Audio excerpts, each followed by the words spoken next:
Good evening to a very special edition of the Urban Debate with me, Avni Raja. It's time to celebrate the glory. India has completed Commonwealth Games 2022 with 61 medals in Birmingham. India finished its CWG as the fourth best country on the medals table. 22 gold medals, 16 silver and 23 bronze medals. Indeed, proud moment for the country to celebrate the victory of the men and women in blue.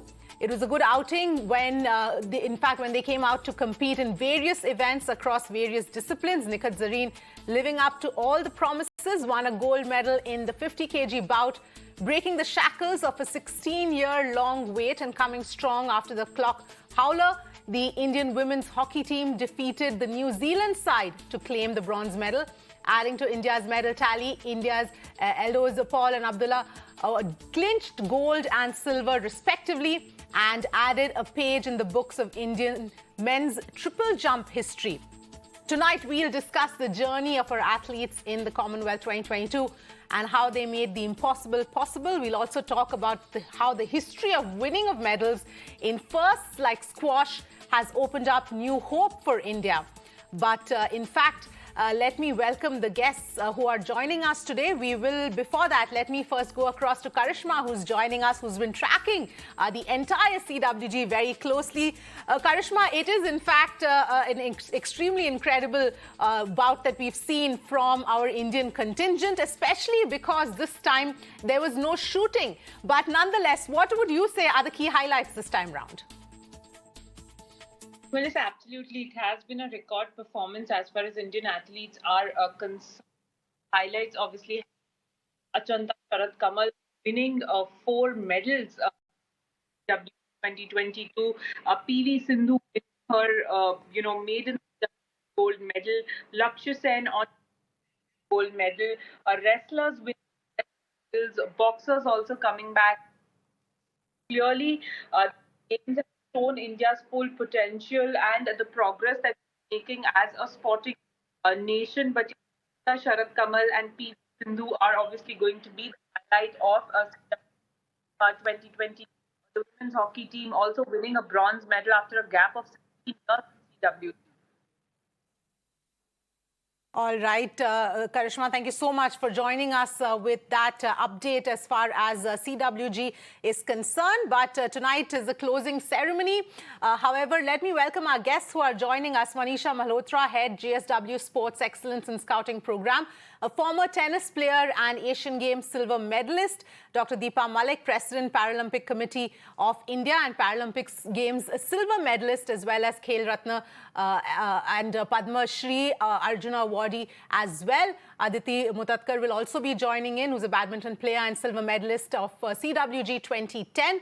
Dinesh Khanna, former badminton player and bronze medalist at CWG as well, and men's single Asian champion. And Dr. A.B. Subaya, former Indian hockey goalkeeper and coach. Thank you, all of you, so much for joining us. I'm sure all of you must be very excited to see the kind of tally that we've got this time round. But let me start with you, Dinesh Khanna, because we've seen a stellar performance as far as badminton is concerned. I think today was literally a golden day for badminton. We won 3 gold medals, one after the other, as we witnessed. And starting with PV Sindhu, who we know is, India's flag bearer in so many tournaments, followed by Lakshya Sen, and then our doubles pair of Satvik Sairaj and Chirag Shetty. I think it was absolutely a remarkable day for badminton and for the Indian contingent in the Commonwealth Games. And as far as PV Sindhu is concerned, of course, we expected that she will come up with a stellar performance and come up with a gold medal win. And Michelle Lee, of course, is a tough competitor from Canada. It was not an easy match. I mean, she pushed Sindhu at times, but Sindhu played very well. She played an attacking game whenever the occasion was there. And she moved very well. In fact, she outpaced at times Michelle Lee. She was moving very well and she played very consistent and positive, which was a big plus point. Yes, absolutely. So of course, badminton has been one of the, shiners this time round. But let me also bring in Dr. A.B. Subaya. The fact as well as far as hockey is concerned, what is, your takeaway this time round? But, and overall as well, how do you see the performance this time?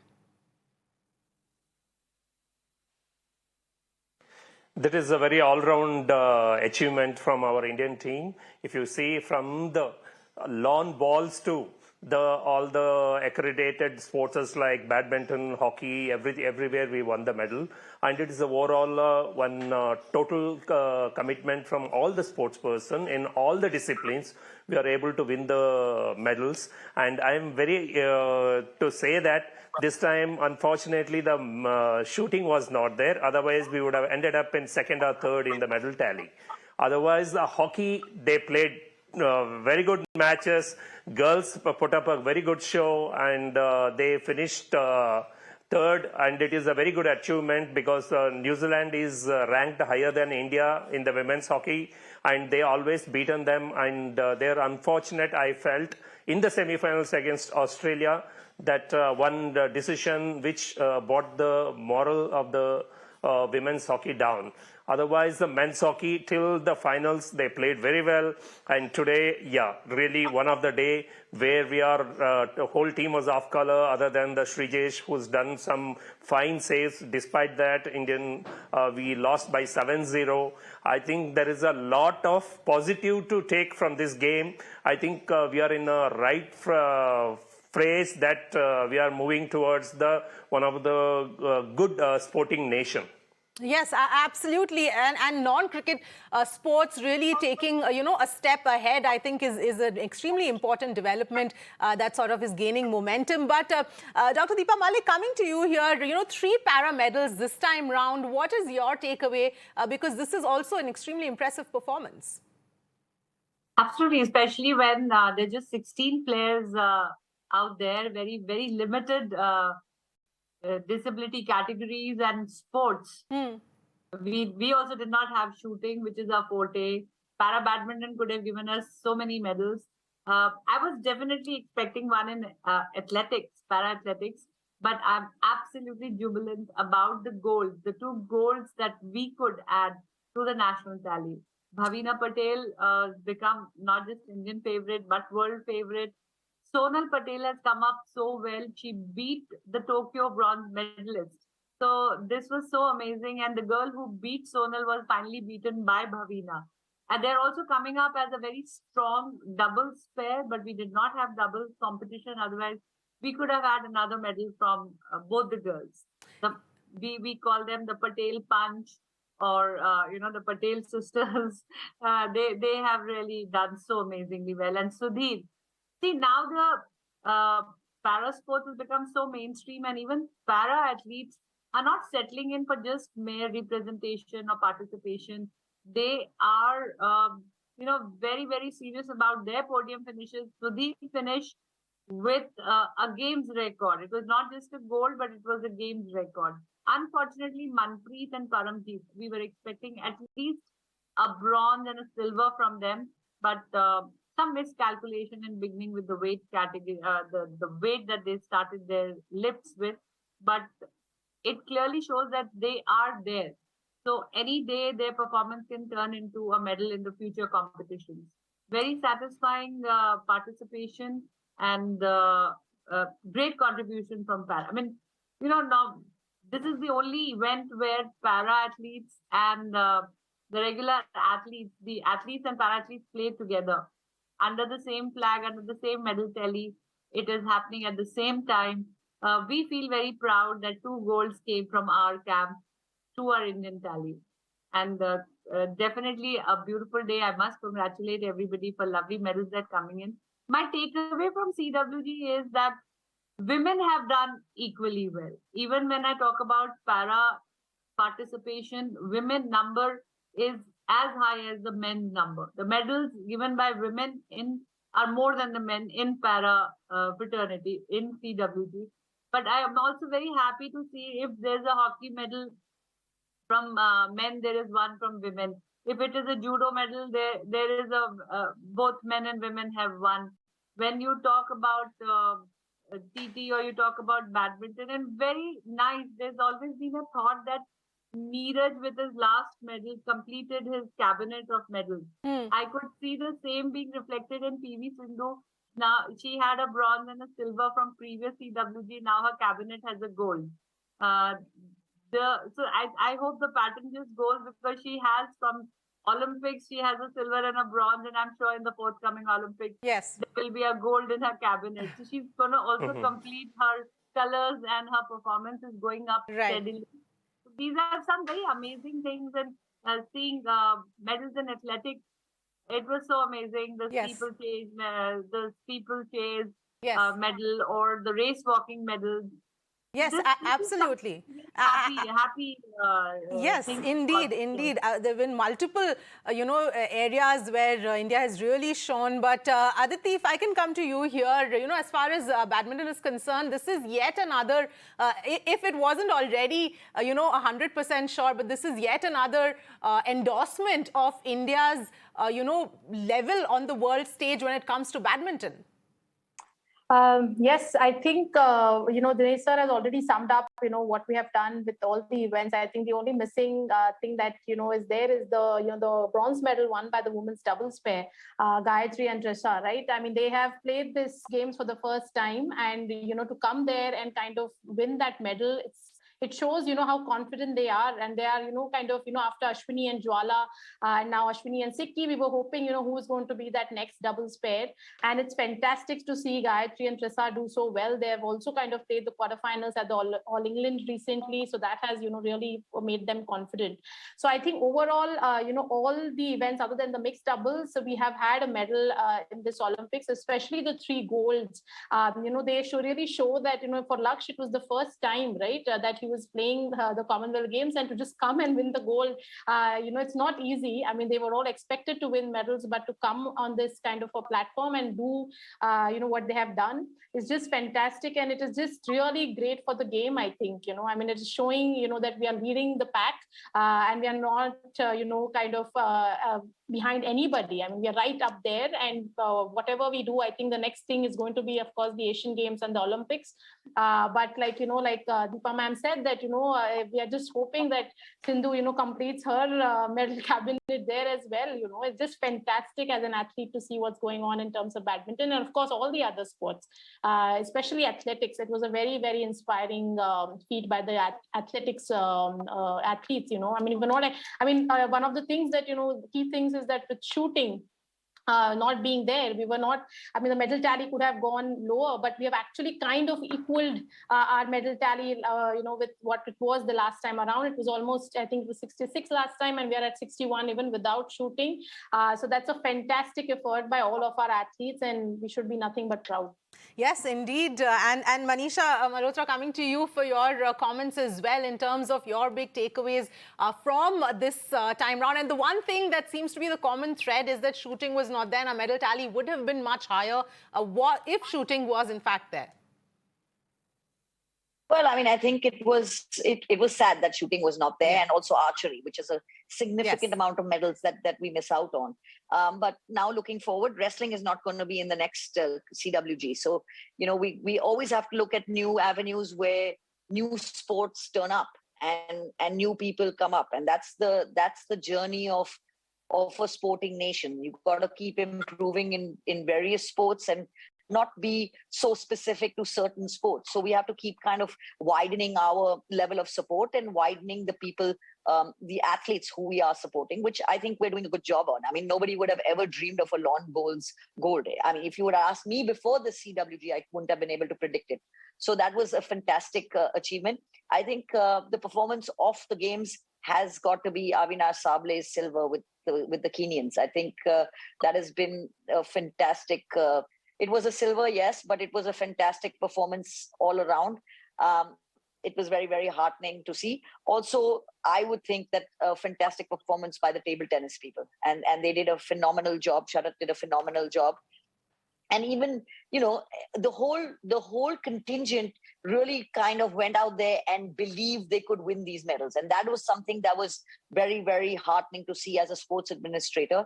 And as Deepa said, the women are matching up to the men. So I've always said that they carry the flag, but this time they really kind of held their own, and wherever the men were, we were right with them. Yes, absolutely. In fact, Dr. Subhaya, if I can come to you here, like Manisha was just mentioning, there are these sparks which were unprecedented. For example, the lawn bowls medal.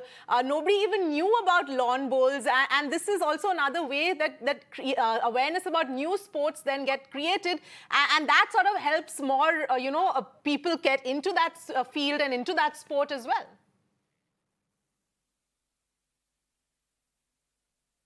Yeah, definitely, as Manisha said. So if we can't dependent on this sport is not there for the next games, we can't win the medal and we are coming down or something. It's a surprise, as you said. Lawn ball is one of the example that where we won the medal, where most of us, we don't know about the lawn ball. Otherwise, see, new sport, we can definitely, because we have a lot of youth in India who can take up sports if you encouraged or infrastructure is provided. And we have a government is doing the right thing. So that's why you can expect all these youngsters are winning the medal. Not only here, if you see in the shooting, it is absolutely fine. They're all going every year, winning the world championship and creating a world record. It is not a easy thing to do, but it's a lot of support from the government. It's a good thing. As a sporting nation, we are moving towards to become a good sporting nation. And we have to take up a new sports, and we have to divert our youngsters to take up this sport and do well.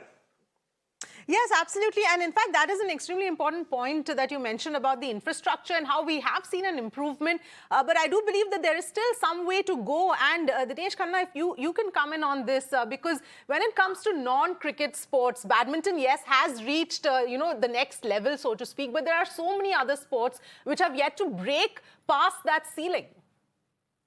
Yes, certainly. But as rightly said, government support has been much bigger now than what it used to be, and which is very important, because when you're looking really at the top level, then you have to give the best of facilities, the best of infrastructure to the players when you are going to compete against the best in the world. And I think in that direction, there have been now, take for example, the case of badminton. Earlier, it has to be, you have to have the best of support staff, you have to have the best of coaches. And we have in badminton the Korean coach, we had the coaches earlier from Indonesia, we have the coach from Denmark, we have these best of coaches. So the government has been quite liberal in granting the financial aid and all that. Because if you really want to have give the best results, you need to have the best of coaches, the best of support staff. And I think in that way, the government is also doing a great job.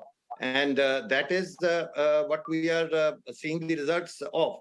You have the Pulela Gopichand Academy, where it's a national camp, and we have produced so many players, starting from Saina Nehwal, if we talk of that 2010 gold medalist, and thereafter that legacy has carried on.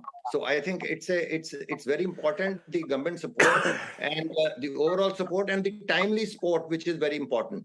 It is before, because the players have to peak at a particular time, at the time of the particular games. So that kind of, I would say, fine-tuning is very essential, because when you're talking of these high-level tournaments or high-level competitions, the players have to be at their best at that particular time. So that timing, and for that, you need the specialists who hone their skills and who ensure that they are at their best at the time when they are taking part in that particular event.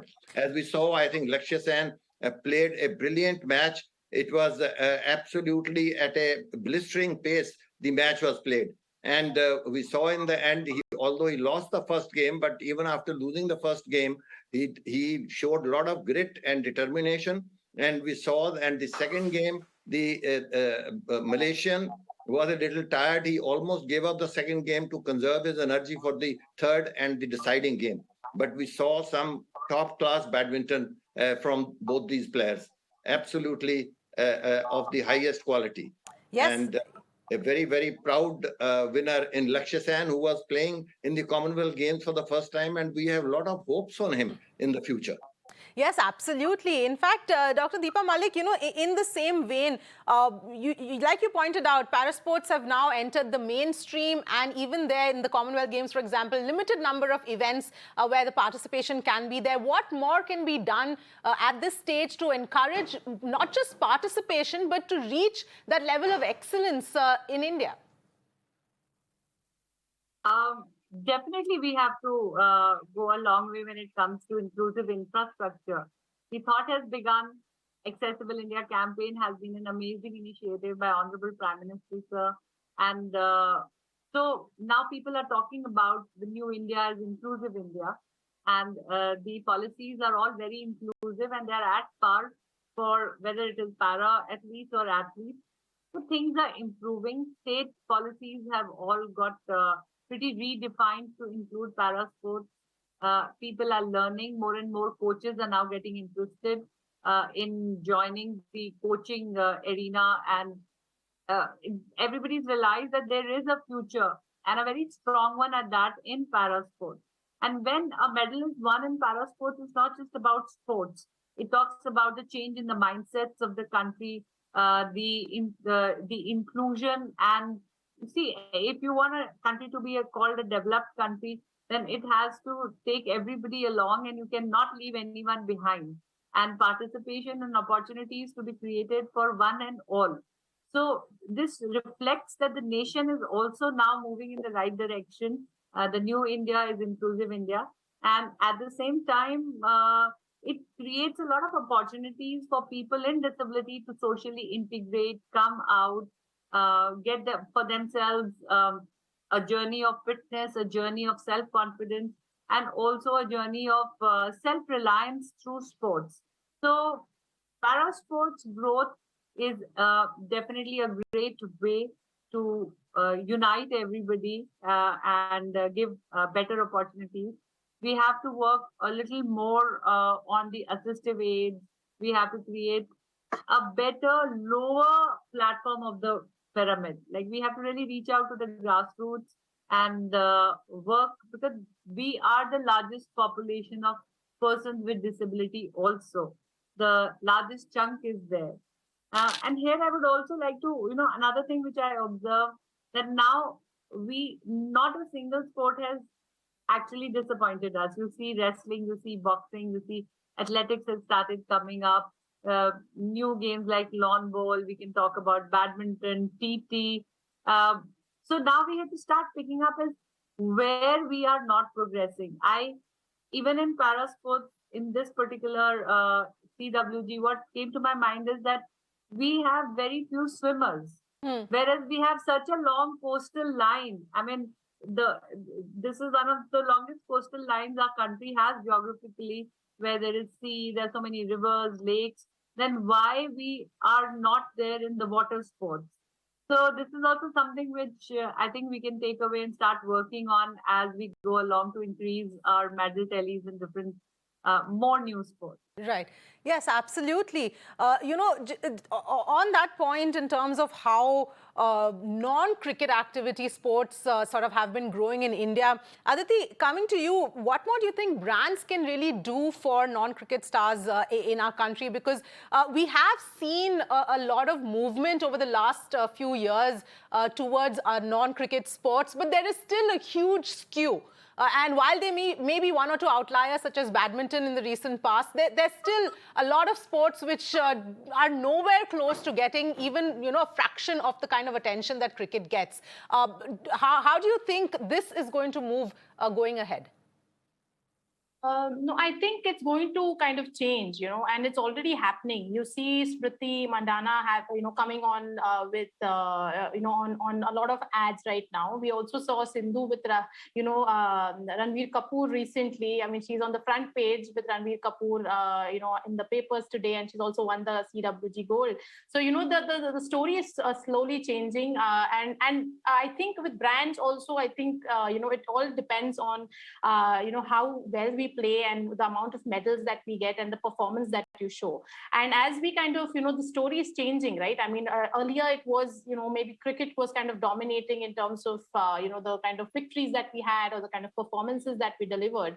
But that's not the point anymore, right? I mean, there are performances everywhere, a Sable or a Tejaswini or, all these, great athletes who have done so well now. It will change. It will slowly change, and it's already changing, like we've already pointed out.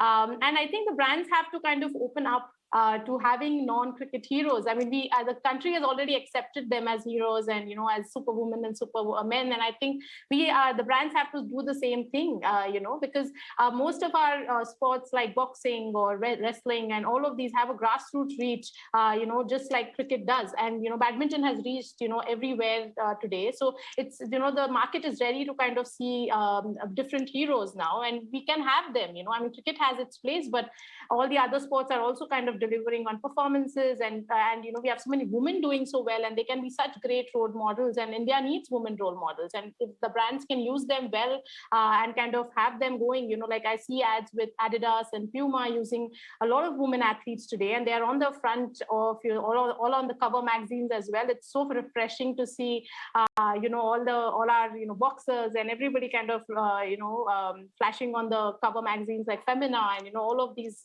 magazines which however are actually made for film stars. So I think we're already there, and I think it is only going to change from where it was, and I don't think it was all be hogged by cricket, and brands will open up their doors for everybody else. Yes, absolutely. Manisha, taking that point forward, I have a report here that says emerging or non-cricket sporting activity contributed to about 12% of overall sports advertising spends in 2021. So that makes cricket about 88%. And of course, the number for non-cricket sports has grown from around 8% in the pre-pandemic period. So while this is a slight movement, there is still obviously a lot of scope, going ahead as well. What is your own perspective in the growth of non-cricket sports in the years ahead? Well, I mean, as Aditi said, it's a chicken and egg situation. So as athletes perform better around the world, the media now is a lot more interested than they were many years ago. So there is recognition that comes their way, which then gives you the eyeballs that can bring in the corporates and the endorsements and the stuff. So, it's a wheel that is now in motion, and it will take some time before we catch up to cricket or even will be close. But as she said very rightly, there's enough and more space for everybody. So I think that, it's important to start grooming our young athletes to make sure that they are ready for this stage and to be a marketable asset and coach them into, being more media savvy, being a little bit more, we're in the social media age, being a little bit more, social media savvy. And then there is a niche for each and every athlete in a certain way. So it's just about unlocking that kind of pathway for everybody. And I think that, the federations and everybody, like people like me, need to be a little bit more cognizant on how to groom these athletes for their marketing journeys and how to groom them to better make their product worth a lot more in the marketplace. Yes, absolutely. Avni, I would like to add something here. Please go ahead. I have been meaning to say that it is very interesting to note another observation from my side, that now a time has come when experienced athletes are turning into getting into sports management. You see Aditi here, you see Manisha here, and you have stakeholders like OGQ, and where again very senior athletes are coming in and sports persons are coming in and coming to support the new generation. You see a Baichung Bhutia, you see a Viren, and slowly they're either turning into sports management people or administrators. Now, athletes, I have personally tried to give my experience into the federation. Now, the previous generation have started giving back to the sport.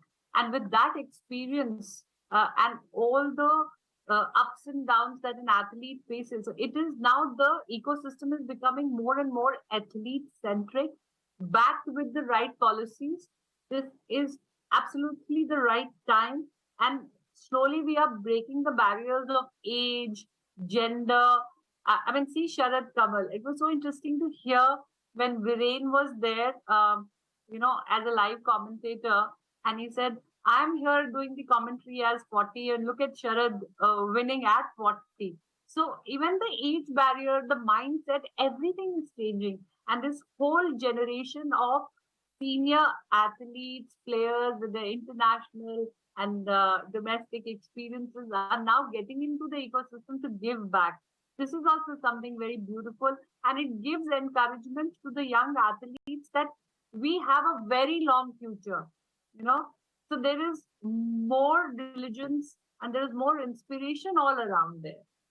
Yes, and on that point of Sharad Kamal, I must read out this tweet that I came across where it says Sharad Kamal won his first Commonwealth Games medal in 2006 when Shrija Akula was only 8 years old. Today she's 24 and she's paired up with Sharad, who is now 40 years old, and to win the first ever gold medal in the mixed doubles in table tennis. So yes, you're absolutely right. Age barrier included has completely been shattered here with the likes of Sharad Kamal. But Dr. Subhaya, coming to you here, as a hockey coach and over the last several years, what has been the most distinctive change that you have noticed in India's evolving into, moving towards non-cricket related sports?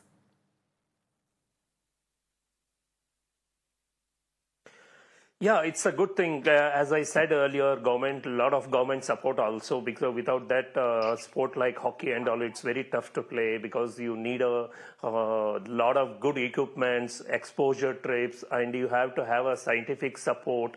Everything is given by the last 10 years or 12 years. If you see that hockey team, it got each and everything. We have a foreign coaches and we have a analytic coaches with the teams, and we have a exercise physiologist. You say whatever it is there with the men's and women's team. So you can see the improvement in their performance. If you say they were world number, girls were world number 10 or 11 earlier, and they were moving up very well. And nowadays they're giving a run for their money for teams like Australia, Belgium, or Holland, each and every team. And the men's team is reached now number 3 or 4. And today is a bad day. Otherwise, they were all beating all the top teams. So it is all possible due to the support what they're getting from now. It is a lot of changes in the sports administration at present. In our playing days, it is all these were missing. We used to put a complete hard work, but not the scientific support and not our recovery, how to recover fast for the next match. All this was absent. But nowadays, scientifically, they were tested. They know how much training they have to do, how much load they have to give, when they'll recover, everything tested, and they have it in their computer, so that the players are treated well. So they know, what they have to do, go and do it in the ground. So these are all scientifically done. That is a lot of changes. That's why our teams started doing very well in the world level. Yes, indeed. Dinesh Khanna, if you would also like to come in here and add your comments. Yes, certainly. In our times, it was, they used to say, despite the system, if somebody did well, they said, despite the system, someone has done well. So there was hardly any support. And I remember in the Commonwealth Games, 4 badminton players were supposed to go with a coach cum manager. And at the last moment, they said, no, only 2 players will go. And the manager was also being axed. So instead of 4 players, only 2 players went for the Commonwealth Games. I'm talking of 1966. So how things have changed today, I think along with the 10 or 11 players who have gone, there are probably 5 or 6 support staff. I'm not exactly sure how many there are, but there is physio, there are coaches, there are masseur. So everybody is there. So there's a whole lot of difference from the time that we played and the times the athletes are playing today. So I think that's a very positive development. And I'm sure, when talking about the popularity of a sport, when in any sport our sports persons do well, that the game certainly gains popularity, and particularly on a big platform like the Commonwealth Games or the Asian Games or the Olympics or the World Championship. And so it is very important. So it is a kind of a vicious circle. I mean, you have to first support the players so that they can do well. And obviously, anybody doing well at the international level catches the fancy of the sponsor, the everybody who's there, they are willing to support them. So I think, as we were talking about, cricket is still probably the most popular sport as far as our country is concerned, but the other sports are catching up. Badminton is, I think, at the moment number 2 in India, at least. And other sports also, since we have done well, I'm sure, the sponsors will be attracted to support them. Yes, absolutely. In fact, I think on that note, it's time to wrap up this discussion. But I'd like to thank all of you so much for taking the time out and speaking to us. It's been an absolutely enlightening conversation. And that brings us to the end of this part of the Urban Debate. Let's now slip into a very quick break and we'll be back with more.